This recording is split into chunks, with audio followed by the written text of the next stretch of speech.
అందరికీ చెప్పాం. నేను Rajesh Mahasena. Welcome to Mahasena media. BTech Ravi గారి ఓరమాస ర్యాగింగ్, మొన్నే బీభత్సమైన ర్యాగింగ్ చేశాడు జగన్మోహన్ రెడ్డి గారిని. మళ్ళీ ఇంకో వీడియో రిలీజ్ చేసాడండి. జగన్మోహన్ రెడ్డి గారి మనోభావాల్ని తీవ్రంగా గాయపరచడమే కాదు, ఆ మనోభావాల్ని చేస్తున్నాడు. ఏం చేస్తున్నాడు అనేది డాష్, అది మాట్లాడకూడదు మీడియాలో. అయితే ఏమన్నాడు చూడండి ఒకసారి బీటెక్ రవి గారు. చేసి ముఖ్యమంత్రి గారిని జగన్మోహన్ రెడ్డిని ఒకటే రిక్వెస్ట్ చేసేది ఏంటంటే, నువ్వు ఇటు అటు ఇటు మార్చుకోవడంలో నిన్ను నువ్వు మార్చుకునేవు. నిన్ను నువ్వు మార్చుకొని నువ్వు పులిందలు లేకుండా పోతే నా పరిస్థితి ఏంది? జగన్మోహన్ రెడ్డి గారు ప్లేసులు మారుతున్నాడు కదండి. ఇక్కడ వాళ్ళని అక్కడికి ట్రాన్స్ఫర్, అక్కడ వాళ్ళని ఎక్కడికి ట్రాన్స్ఫర్, ఎమ్మెల్యేలని. దాంతోపాటు ఒకవేళ ఈయన కూడా పులివెందుల నుంచి విజయవాడలో పోటీ చేస్తున్నాను, పులివెందుల నుంచి శ్రీకాకుళంలో పోటీ చేస్తున్నాను అంటాడేమో అని ఈయన మీడియా ముందుకు వచ్చి, దయచేసి ఆ పని మాత్రం చేయకు జగన్మోహన్ రెడ్డి, ఎందుకంటే నువ్వు ఆ పని చేస్తే నా పరిస్థితి ఏంటి అని అడుగుతున్నాడు. దీని అర్థం లోతుగా అర్థం అవ్వాలంటే, మీకు గుర్తుందో లేదో, చిన్నప్పుడు మనం క్రికెట్ టోర్నమెంట్లు ఆడేవాళ్ళం. టోర్నమెంట్కి మనం ఎంట్రీ ఫీజు కట్టిన వెంటనే వాళ్ళు డ్రా తీస్తారు, ఏ టీంతో మ్యాచ్ పడింది అనేది చెప్పడానికి. అప్పుడు ఆ డ్రాకి మనం వెళ్ళినప్పుడు ఫలానా టీంతో మీకు మ్యాచ్ పడింది అని వస్తుంది మనకి. ఒకవేళ టీం కానీ బాగా వీక్ టీం అనుకో, మన పరిస్థితి ఎలా ఉంటుంది? సూపర్ టీంతో పడిందిరా, ఈజీగా కొట్టేయచ్చు. వాళ్ళు బ్యాటింగ్ బౌలింగ్ కూడా ఆడలేరు అంటే మనం సెకండ్ రౌండ్కి చాలా సింపుల్గా వెళ్ళిపోవచ్చు, ప్లీజ్ మాకు ఆ టీంతోనే మ్యాచ్ కావాలి అని అడుగుతాం. అంటే అవతలలో బాగా వీక్ ఓడిపోతారని తెలిస్తే మనం ఇక సంకలు గుద్దేసుకుంటాం అనమాట. సేమ్ ఇక్కడ బీటెక్ రవి గారు కూడా అదే చేస్తున్నారు. పులివెందుల్లో జగన్మోహన్ రెడ్డి గారు ఫుల్ ప్రాబ్లం అయిపోయాడు. జగన్ రెడ్డి గారు అవతల వైసీపీ నుంచి పోటీ చేస్తే ఈజీగా నెగ్గేచ్చనే ధీమాలో ఉన్నాడు బీటెక్ రవి గారు. కాబట్టి నువ్వు వాళ్ళని మారుతున్నావు కానీ ప్లీజ్ నువ్వు మాత్రం పులివెందుల్లో నా మీద పోటీ చేయ జగన్ రెడ్డి, నువ్వు మాత్రం అక్కడికి వెళ్ళిపోకు జగన్ రెడ్డి అని బతులాడుతున్నాడు. అంటే జగన్మోహన్ రెడ్డి గారు ఏ స్థాయిలో పోటీ ఇస్తాడో, ఏ స్థాయిలో పులివెందుల్లో ఆయనకు అవకాశాలు ఉన్నాయో దీన్ని బట్టి అర్థమైపోతుంది. ప్రత్యర్థులు ఎప్పుడైతే జగన్ రెడ్డి మీద పోటీ ఓకే ఈజీగా నెగ్గేస్తాను నేను అనుకుని బీటెక్ రవి గారు అంత ధీమాగా ఉన్నారంటే ఒకసారి ఆలోచించండి. మరి జనరల్గా ఎవరైనా అయితే ఏం చేస్తారు, సీఎం మీద పోటీ అంటే వద్దులేండి ఓడిపోతాం, ఓడిపోయిన తర్వాత మళ్ళీ నా మీద పగబెట్టుకుంటాడు, ఇలా భయపడతారు. కానీ కాలు దువ్వేస్తున్నాడు B Tech Ravi. I want CM right no అంటాడు. ఆ బీటెక్ రవి గారి ఆ ర్యాగింగ్, మాస్ ర్యాగింగ్ ఏదైతే ఉందో అది చూశాక నాకు డౌట్ వచ్చింది.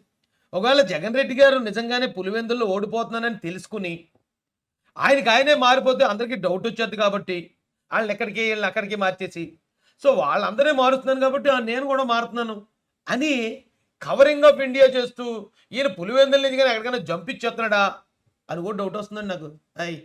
ఉంటానండి మరి బీటెక్ రవి గారు అదే గ్యారంటీ విన్నింగ్ అనమాట. చూద్దామండి జగన్మోహన్ రెడ్డి మీద నెగ్గే బీటెక్ రవి గారికి మొట్టమొదటిగా మహాసేన మీడియా నుంచి శుభాకాంక్షలు తెలియజేస్తూ జై భీమ్, జై భారత్, జై జై మహాసేన్. తర్వాత దాని ఎఫెక్ట్ ఏమో కానీ జగన్మోహన్ రెడ్డి గారు అయితే రిటర్న్ గిఫ్ట్ ఇచ్చారు. అంతవరకు నాకు అంటే దాదాపు 15 years నుంచి నాకు సెక్యూరిటీ ఉంది. రాజశేఖర రెడ్డి గవర్నమెంట్ ఎప్పుడు ఉంది, కిరణ్ కుమార్ రెడ్డి గవర్నమెంట్ అప్పుడు ఉంది, అన్ని గవర్నమెంట్లో కూడా నాకు థ్రెట్ పర్సెప్షన్ వలన సెక్యూరిటీ ఉండేది. ఆ సెక్యూరిటీని కూడా ఈరోజు పొద్దున్నే ఫోన్ చేసి మీ సెక్యూరిటీ డ్రాప్ చేస్తానని చెప్పేసి ఇనికి పిలిపించడం జరిగింది. నేను ఒకటి సూటిగా అడుగుతానా, నిన్న సింహాద్రిపురం పర్యటనకు జగన్మోహన్ రెడ్డి వచ్చినప్పుడు ఆయన సెక్యూరిటీ దాదాపు 3,000 మంది పోలీసులు. స్పష్టంగా మేము మా ఊర్లోనే కాబట్టి చూసినాం. నీకు సెక్యూరిటీ నీ ప్రోగ్రాంకి వచ్చేదానికి 3,000 మందిని నువ్వు సెక్యూరిటీ ఉపయోగించుకోవచ్చు. నీ మీద కంటెస్ట్ చేసే వాళ్ళము, తర్వాత మాజీ ఎమ్మెల్సీ ఎప్పటి నుంచో మాకు థ్రెట్ ఉంది, మాకు 1+1 ఇచ్చిన దాన్ని కూడా ఆ తర్వాత దాన్ని కూడా ఈరోజు రిమూవ్ చేయడం అనేది అంటే ఎంతవరకు సబబు ఇది? అంటే కేవలం దీంట్లో బాగా స్పష్టంగా మాకు అర్థమయ్యేది ఏంటంటే, మమ్మల్ని అంతమొందించే దాంట్లో ప్లాన్లో భాగంగానే నాకు సెక్యూరిటీ తొలగించడం ఈరోజు జరిగింది. నేను జగన్మోహన్ రెడ్డిని ఒకటే రిక్వెస్ట్ చేస్తాను, నాకు సెక్యూరిటీ తొలగించినందువల్ల నాకు ఎలాంటి బాధ లేదు, ఏం లేదు. ఎప్పుడు మీరు ముఖ్యమంత్రిగా ఉన్నారు కాబట్టి బీటెక్ రవి ప్రాణానికి నాది బాధ్యత అని జగన్మోహన్ రెడ్డిని ఒక స్టేట్మెంట్ ఇమ్మనండి. నాకు సెక్యూరిటీ అవసరంలే, ఏం అవసరంలే ఆయన చెప్పమనండి. బీటెక్ రవి మా పులివెందులో తెలుగుదేశం పార్టీకి ఇన్ఛార్జిగా ఉన్నాడు, నా మీద కంటెస్ట్ చేస్తున్నాడు కాబట్టి ఆయన ప్రాణానికి మాది బాధ్యత అని చెప్పండి. మాకు ఆ సెక్యూరిటీ కూడా అవసరంలే. ఇంత దారుణంగా అంటే ఇంతవరకు సెక్యూరిటీ ఉండేది, ఇప్పుడు ఇంకా ఎలక్షన్ టైం స్టార్ట్ అయింది, మేము కూడా పల్లెలకు పోయి తిరిగేది ఉంటుంది. ఈ నుంచి ఇంకా ఏదైనా ఉంటే థ్రెట్ లేని వాళ్ళకు కూడా ఇప్పుడు సెక్యూరిటీ ఇచ్చే పరిస్థితి ఉంటుంది. అట్లాంటిది ఉండే వాళ్ళకు కూడా మాకే తీసేయడం అంటే స్పష్టంగా మీ ద్వారా ఆ తర్వాత ఇది సుమోటోగా తీసుకోమని కూడా చెప్తారా? నాకు ఎలాంటి ప్రమాదం కానీ, నాకు ఎలాంటి హాని కానీ, నా ప్రాణానికి కానీ జరిగితే దానికి తప్పకుండా ముఖ్యమంత్రి జగన్మోహన్ రెడ్డి, ఆయన సతీమణి భారతిరెడ్డి గారు, తర్వాత కడప ఎంపీ అవినాష్ రెడ్డి గారిదే బాధ్యత. నాకు వ్యక్తిగత శత్రుత్వం ఎవరితో కూడా లేదు. నాకు ఉండేది రాజకీయ శత్రుత్వం వాళ్ళతోనే.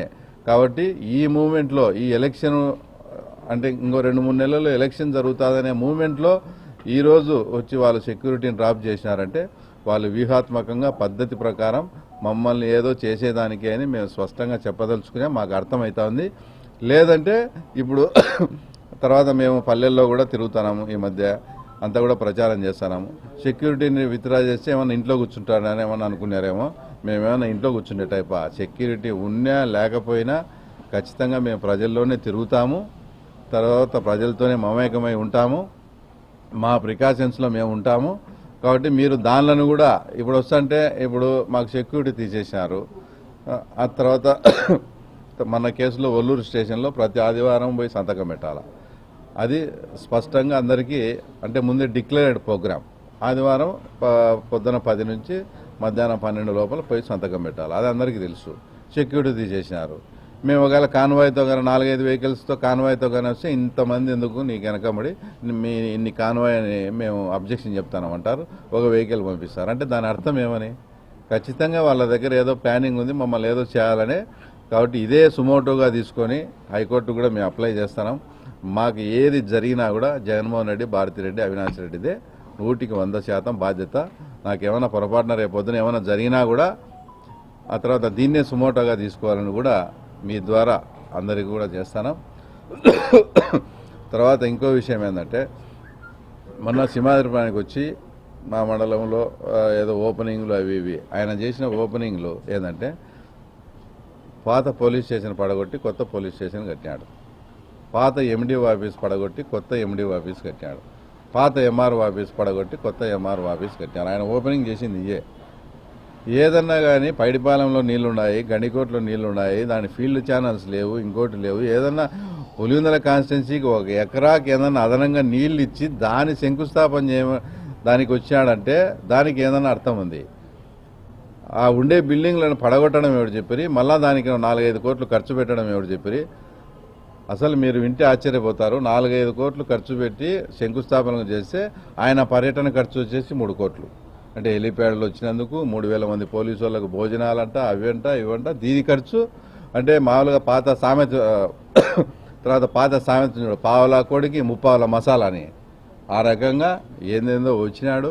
వాళ్ళందరినీ మళ్ళీ వచ్చి మండలానికి 10 మందిని 15 మందినో అందరినీ పిలిచి వాళ్ళందరికీ ఇంటర్వ్యూ.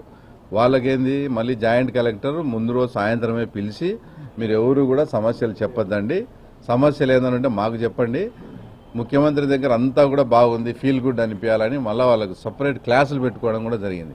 అంత క్లాసులు పెట్టినా కూడా అవతల రోజు ఆయన జగన్ అందరు కూడా మాట్లాడడం, అదంతా కూడా మెయిన్ పేజీలో కూడా రావడం కూడా జరిగింది. కాబట్టి ఎక్కడన్నా మీరు అభివృద్ధికి మేమే స్వాగతిస్తాం. అభివృద్ధి చేసేటప్పుడు అది ప్రజలకు ఉపయోగపడేది. కానీ ఆ తర్వాత రైతుల విషయంలో ఈసారి అసలు ఇంతవరకు ఇత్తనమే పడలే. నువ్వు ఒకవేళ ఇత్తనం పడింటే ఏదన్నా ఇత్తనానికైనా ఖర్చు కానీ దాంట్లో నష్టపోయారని ఇన్పుట్ సబ్సిడీ ఇచ్చేదానికి ప్రభుత్వాలు ఉన్నాయి. ఇత్తనమే పడకుంటే అది వర్తించదు. ఇత్తనమే పడలేదు కాబట్టి నీకు పంట బీమా రాదు. కాబట్టి ఇప్పుడు ఏ రకంగా నువ్వు రైతులను ఆదుకుంటావో అది వచ్చి చెప్పాలి. కానీ పులివెందులకు వచ్చి ఏమీ లేక అసలు ఇప్పుడు నిజంగానే మేము ఆ తర్వాత రైతుల గురించి మీ ద్వారా అడుగుతానా, ఈసారి రబీలో ఎక్కడా కూడా ఇత్తనమే పడలేదు. ఇత్తనం పడడానికి ఇన్పుట్ సబ్సిడీ వర్తించదు, పంటల బీమా వర్తించదు. నువ్వు రైతుల్ని ఏ విధంగా ఆడుకుంటావో మానవతా దృక్పథంతో ఈ పులివెందుల ప్రాంత రైతాంగాన్ని కానీ కడప జిల్లా రైతాంగాన్ని కానీ విత్తనమే పడనప్పుడు మీరు ఏ రకంగా ఆదుకుంటారో స్పష్టమైన సమాధానం చెప్పాలని. కానీ ఇక్కడ అగ్రికల్చర్ అధికారులు కానీ లోకల్గా ఉండే ఎంపీని కానీ అందరూ కూడా చాలా టెన్షన్స్తో ఉన్నారు. తప్పకుండా దీని మీద కూడా వాళ్ళు ఏదో ఒకటి సమాధానం చెప్పాలి. తర్వాత ఇప్పుడు మార్చుకోవడము, ఎమ్మెల్యేలను అటు ఇటు మార్చడము, కిందిది పైకి కిందికి పక్కంది ఈ పక్కకు చేసుకుంటున్నాడు. అది మీ పార్టీ అంతర్గత విషయం, మేము పట్టించుకోము. దయచేసి ముఖ్యమంత్రి గారిని జగన్మోహన్ రెడ్డిని ఒకటే రిక్వెస్ట్ చేసేది ఏంటంటే, నువ్వు అటు ఇటు మార్చుకోవడంలో నిన్ను నువ్వు మార్చుకుని నువ్వు పులిందలు లేకుండా పోతే నా పరిస్థితి ఏంది? నేనేదో నిన్ను నమ్ముకొని పులివెందుల ప్రజలకు నువ్వు చేసిన అన్యాయము, పులివెందుల ప్రజల పట్ల నువ్వు చూపించిన నిర్లక్ష్యము, పులివెందుల ప్రజలకు నువ్వు ఇవ్వకుండా గౌరవం ఇవ్వకుండా ఇంత చేసినావు కాబట్టి నిన్ను నమ్ముకుని నేను పోటీ చేస్తారా? నువ్వు అటు ఇటు మార్చి పులివెందుల కాకుండా పోతే నా పరిస్థితి ఏంది? కాబట్టి ముఖ్యమంత్రిని ఆయన నీ సీటునన్నా నువ్వు మార్చుకోకుండా ఉండు అని జగన్ రిక్వెస్ట్ చేస్తానా. అట్లే చంద్రబాబు గారిని కూడా ఒకవేళ పొరపాటున జగన్ పులివెందులు ఇటు వేరే చోటికి పోతే చంద్రబాబు గారిని నన్ను అటుకే పంపించమని కూడా రిక్వెస్ట్ చేస్తా ఉన్నా.